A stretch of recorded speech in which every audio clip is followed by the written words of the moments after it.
Chapter 4. The Rear Palace. Be they a palace woman or a eunuch, all those entering the rear palace were subject to a physical inspection. Maomao and her old man were used to it, but Yarrow and Inin seemed to find it pretty embarrassing. They recoiled at the idea of being touched by a eunuch. The looks on their faces all but screamed, "Don't touch us."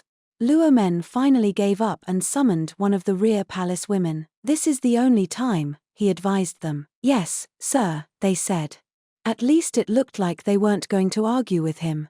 Still, Maomao couldn't shake the sense that their attitudes toward him had taken a turn for the worse since they'd found out that he was a eunuch. That's hardly unusual. Eunuchs were widely dismissed and looked down on. Luo Men himself was all too used to this, and it seemed to roll off his back, but it still made Maomao angry. It felt so familiar to be back in the rear palace. In this garden of women, the only men around were eunuchs. It was a strange situation, and yet here, it was also perfectly ordinary. The combination created some real characters. People kept sneaking glances at Maomao and the others. When you couldn't come or go freely, you developed a sensitivity to anyone from the outside world. Eyes shone as they fixed on the newcomers, wondering if they might have any interesting gossip to share. Maomao even recognized a few of the faces they saw. It was no one she was especially close to, just maids who had been around sometimes when everyone was chatting at the laundry area. They were openly perplexed by the way that every time Maomao got out of the rear palace, she seemed to wind up coming back. To begin with, Luo Men headed straight for the medical office. The two other court ladies looked around in fascination as they went, but Maomao and her old man betrayed no special interest in the place as they walked along. That must have bothered Yarrow, because for once, she spoke to Maomao. "Why do you look so used to this?" she asked. "Because I worked here for 2 years. Not quite consecutively, but she'd been there until the past autumn. That's the term of service for ladies in the rear palace." Telling the whole tale would have been a pain, so she left it at that and hoped Yarrow would too. That put an end to the conversation, and they were silent until they arrived at the medical office, where they found a familiar loach-mustached man fast asleep. "Hello," Luo Men said apologetically, catching the man right in the middle of a snore, which turned into a snuffle, then a grunt, and then the quack doctor sat bolt upright. Oh, Luo Men, it's you," he said. "And the young lady. It's been quite a while." He walked over to them, his hands clasped around his large belly. It had been several months since Maomao had accompanied him to his home village. Speaking of nepotism, she thought, remembering what the medical officer over by the military camp had said. "And who are your friends there?" the quack asked, looking at Yarrow and Inen. The two of them seemed a bit conflicted. This man was a eunuch, but he was also a medical officer, and while that was easy enough to grasp intellectually, they seemed to be struggling to decide exactly how to behave toward him. Either unable or unwilling to read the look on their faces, the quack said, "Who wants some tea and snacks?" He started rifling through the medicine cabinet. In one sense, his ignorance was indeed his bliss. "These 3 are court ladies who are going to be helping in the palace medical offices in the future," Luo Men explained. "I've brought them with me today as an experiment. You and I alone can't handle the entire rear palace forever. Didn't you get my message?" At that, the quack glanced guiltily at his desk, where there was an unopened letter. But let's spare him any further embarrassment on the subject. "Ah, yes, of course," he said, as if, in fact, he had been entirely aware that they would be coming. "And what do you plan to have them do?" Maomao knew this was pretty standard for the quack, and her old man was giving him a wry smile. Meanwhile, Yarrow and Inen had already started to sense that there was something wrong here and were looking at the quack suspiciously. Maomao guessed that it wouldn't be long before they figured out what a quack he was. "We're going to visit consort Lihua's pavilion today, and then the middle consorts." Among the high consorts, Lulan had disappeared after the Shu rebellion, Gyokuyu had become empress and left the rear palace, and Lishu was effectively stuck in her nunnery. Lihua was the only one remaining in the rear palace. "I heard she gave birth to a boy. I wonder how he's doing," Maomao thought. It had been a long time since she'd last seen consort Lihua. She had a certain attachment to the consort, whom she'd personally attended for a long stretch while nursing her back from an illness. It could be said that Lihua had had her share of misfortune, if perhaps not quite as much as Lishu. She'd gotten rid of her most problematic ladies-in-waiting, and Maomao wondered how things were going for her. She was also curious about the real reason they were there. Eileen, the new woman from Shao. She was the entire reason Maomao had become a court lady in the first place. In any case, how about we start by heading to the Crystal Pavilion?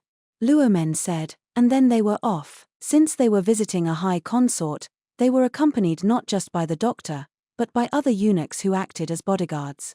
Partly they were there for the safety of the medical officer, but they would also keep a close eye that no harm was done to the consort. Turnover wasn't that high among the eunuchs, so Maomao recognized their guards. Ever faithful to their duty, the men only spoke to Maomao and the others when absolutely necessary, so she didn't even know their names. That didn't bother her, though. She figured that as long as she didn't cause trouble for them, they were happy too. She was perfectly content with these sorts of well-defined relationships. Li Hua, also known as the wise consort, had always kept a lovely house, and her pavilion was as stunning as ever.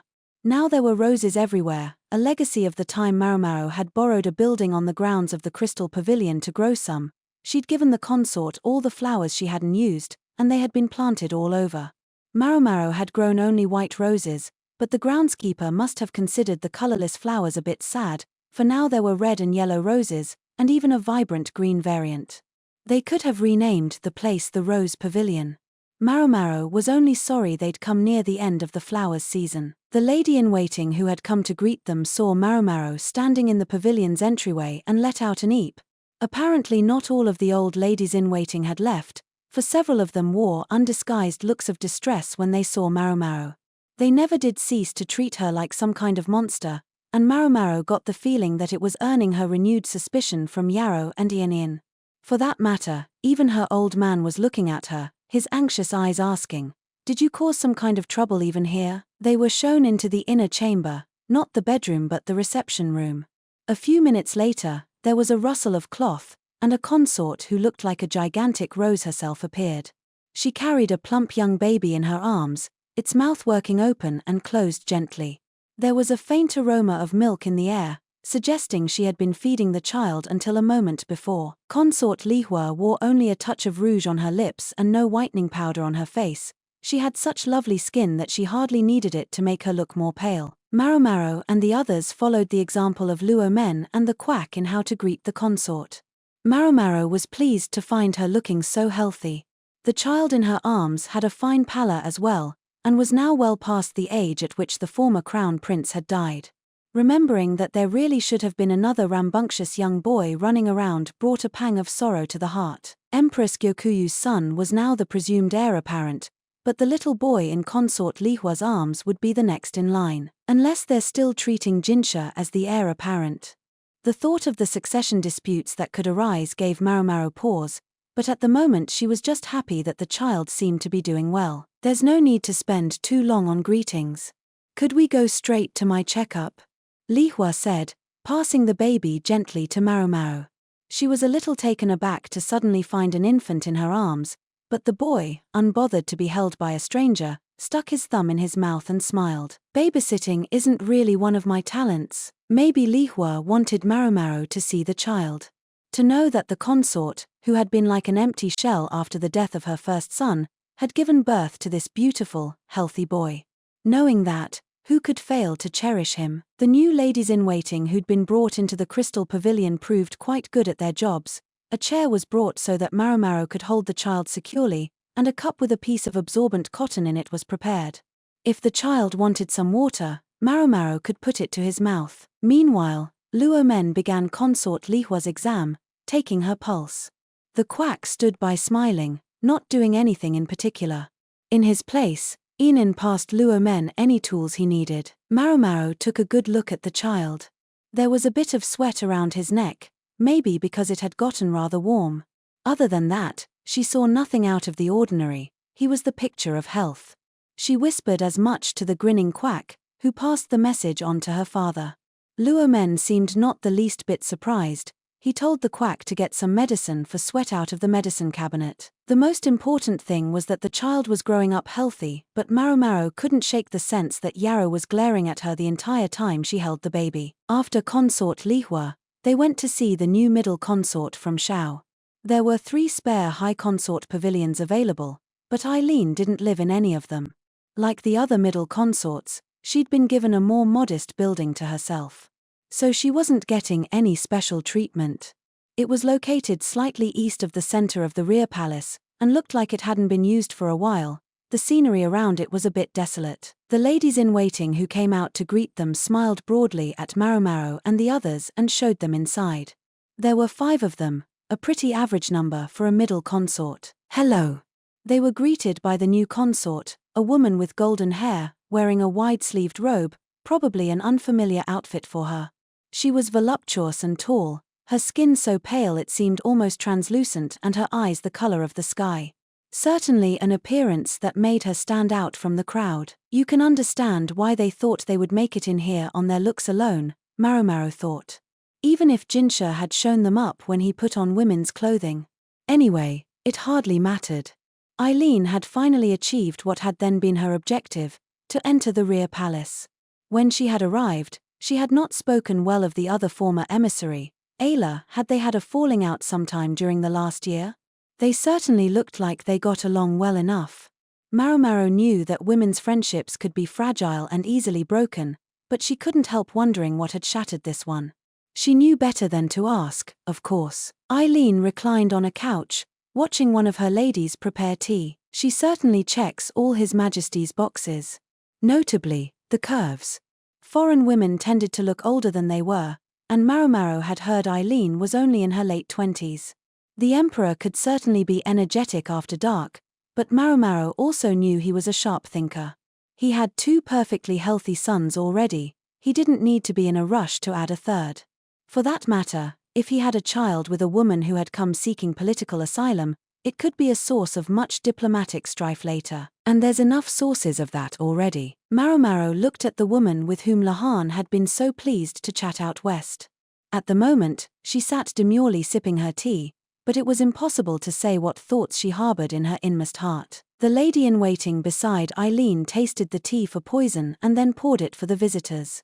Luo Men sounded unhurried as he began the conversation. "Have you gotten used to life in the rear palace?" Eileen spoke the local language fluently, but slowing down a little bit could only make it easier for her to understand. "Yes, thanks to the kindness with which everyone has treated me." Her long fingers wrapped around her cup, a foreign-style mug with a handle. Her fingernails were conscientiously painted red. From the faint sweet aroma of the tea, Maomao guessed it was the fermented stuff they served in the West. She was eager to try a sip, but only her father and the quack had been given cups. They included us at the crystal pavilion, she thought. A bit of politeness on consort Lihua's part, perhaps. Normally, it seemed, there was to be no tea for assistants. Luo Men started his examination by taking the consort's pulse. One thing that set him apart from the other doctors was that he wrote down numbers as he did his exams. He wasn't as mad about them as Lahan was, but he valued numbers greatly as concrete guides to a person's health. Now he placed a portable writing set on the table and began scribbling down figures. Maomao noticed that his writing wasn't the ordinary kind. Western characters? She wondered. At a glance they appeared twisty, like earthworms. Long ago, her old man had recorded his medical knowledge in characters like this, but Maomao had worked furiously to decode them, and he had ended up switching to another mode of writing. Even as Maomao wondered why her father had decided to use those letters, she noticed several people stealing peeks at him and his writing. The quack clearly didn't have the slightest idea what any of it said and simply handed Luo Men his tools as he asked for them. One of the ladies-in-waiting was brewing some more tea, but also sneaking little glances at the physician's notes. And there was someone else, too. Inin was taking it in with a subdued expression. The notes didn't say anything particularly interesting. Even Maomao could read them. Pulse normal, health good, short, simple words like that. "I don't see anything unusual," Luo Men said at length. "Indeed, sir?" Eileen's otherwise fluent speech still had an occasional lilt. Maybe it had something to do with the pronunciation of her native language. She kept taking little looks at Maomao. Did she remember her? With nothing out of the ordinary to report and their job completed, they were just about to leave when Eileen stopped them. "Since you've come all this way, perhaps you'd take some treats with you," she said. She held out bundles of baked goods wrapped in lovely cloth. They seemed to be cookies in an unusual shape. The aroma of butter rolled off them. Only the court ladies were given snacks. The quack doctor was left to gaze enviously at the unique treats. Maomao would have to share a bit of her bounty with him when they got back to the medical office. Ian's cloth, and hers alone, boasted a pattern rather than a solid color. Maybe Eileen hadn't been able to find 3 pieces of the same color cloth. So no tea, but we get snacks. It seemed strange, but they couldn't refuse a gift. Maomao tucked the cookies in the folds of her robe and then her father led them off to the next consort. The sky was turning red by the time they had visited the remaining middle consorts and headed back toward the medical office. It was about the time of day when Maomao, who always ate modestly, started feeling peckish. She wondered if she could entice the quack to serve up a little tea in the office. That takes care of the middle consorts, but we'll have to go around to the lower consorts, and eventually see the ladies-in-waiting too, Luo Men said genially. Maomao seemed to remember he only used to visit down to the middle consorts. It seemed he'd gotten busy lately. The quack was looking at him admiringly. Luo Men was back as a medical officer, and there were court ladies to help too. He was getting on in years and wouldn't be able to do these examinations forever. He probably intended to turn the work over to the court ladies eventually. Chances were he was also taking into account the fact that the population of the rear palace would be shrinking, which would make things easier in the long run. Luo Men didn't lead them to the medical office, but made for the gate they'd come in by. I think we'd best be on our way home, he said. Surely you could stay a little longer, the quack said. Yeah. We've got snacks. Maomao added silently, but her father shook his head. I'm afraid we can't. There's more work yet to do. The quack looked positively crestfallen. He didn't have many friends to share tea and a bite with, just the eunuchs who came by occasionally. Even Maomao's friend Xiaolan was gone, since her term of service had ended the year before. I wonder how she's doing, anyway, Maomao thought.